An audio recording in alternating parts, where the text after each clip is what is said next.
if I was a victim, I'd say, don't pity me, help me make the most of my own life.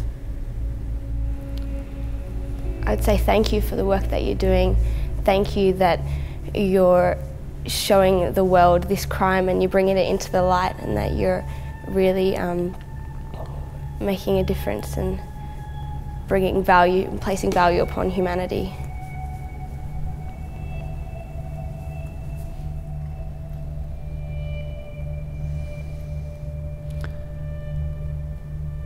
I think it's a very hard question to answer. You know, I can't imagine what those people have been through. The fact that it's not occurring in front of you on a street in Sydney, but it's happening in a brothel in the back streets of Sydney or Melbourne or any other modern city, or the fact that it's happening in Cambodia or Vietnam or Thailand or elsewhere where you can't actually physically witness it, does that in any way diminish your responsibility to help me and to do something about it? I don't think it does. Sorry.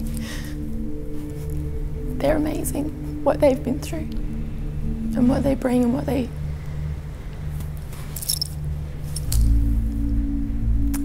show us we can all achieve. Help. Help. I need help.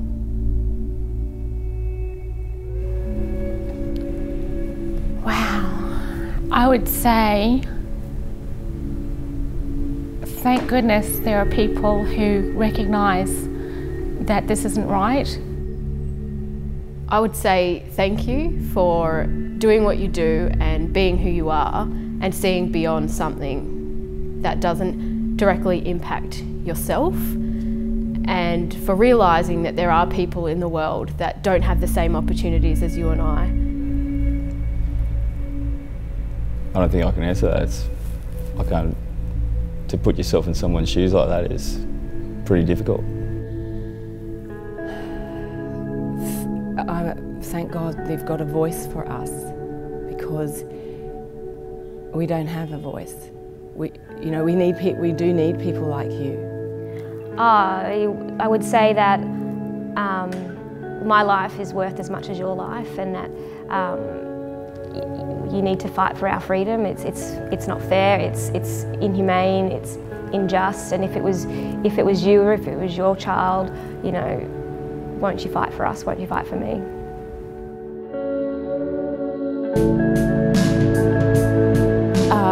Well, like all of the greatest things, they start with a really small idea, possibly with one person, wanting to make a difference, wanting to, you know, enact a change. It was really just a group of friends, just catching up every couple of weeks, and it was a very exciting time for all of us, because this was an opportunity for a lot of us to have control in what we were doing, have input, and bring ideas to the table where we can actually see results. It was an exciting new charity, basically trying to do something different about a cause that no one had really heard much about in Australia, or at least in my circle of friends. A few years ago, a couple of friends of mine were going to a Project Futures event down at the bank in the city. So I got on board, I bought a ticket, we went there, and there was a nice red carpet, went in there, had a ball, and ever since I've come back for every year. First got involved with Project Futures through work, so through LexisNexis. It all started for me with a group of young girls who felt that we could make a difference. When I was 21, I read a book that inspired me to take action, and that action has led to where Project Futures is today. One of the things that really got to me was that once you read the book about Somali, most people would just think, oh, that's a sad story, and put the book down and not do anything about it, but she made that choice to do something. Even if you just start small with raising awareness, and that's always got to be the point. Before you raise any funds, it's got to be the awareness raising. And if you do that really well, then that gathers momentum, and then the rest of it's easy. When I started Project Futures, it was really about two things. It was about ending human trafficking and doing that by taking action, raising awareness, raising funds for some of the beneficiaries that we support and the services they provide to victims and survivors, but also the way that we take action. It was about really harnessing those skills and abilities of young people. Project Futures all started for me with the first cycle, getting on that bike and cycling across Cambodia. And that's where I fell in love with the culture, with the charity and with the people. It all started with me with Steph's talk at Loretta Normanhurst, and a group of friends and like-minded mums at that lunch decided that we'd take up the school cycle challenge and take our daughters to Cambodia and support Project Futures by doing so. And I think, these trips, you not only change other people's lives for the better, but in the process you actually change your own life. That's certainly what we see in the feedback from everybody who comes back from the trips.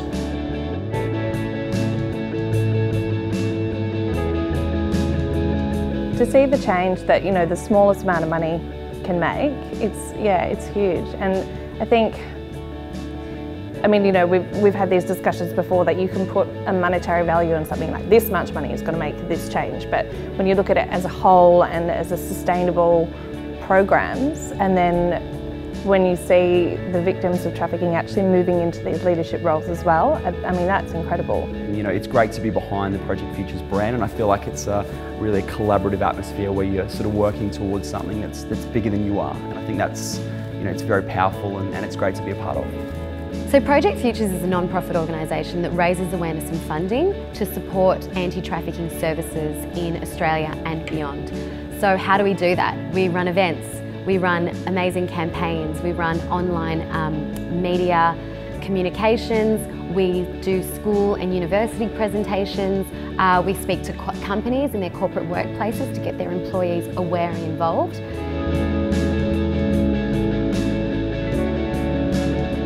The Safe House is basically a service response to people in Australia who are experiencing human trafficking, slavery and slavery-like practices. The contribution that Project Futures makes is really very tangible, and it's about necessary things: medical care, counselling, giving people experiences that they would otherwise not be able to have. My name is Margaret, and Safe House has been like my home since I arrived in Australia. I didn't have anywhere to sleep. I didn't have any family. I was new in the country, totally new. So they took me in, give me shelter somewhere, at least I can lay my head.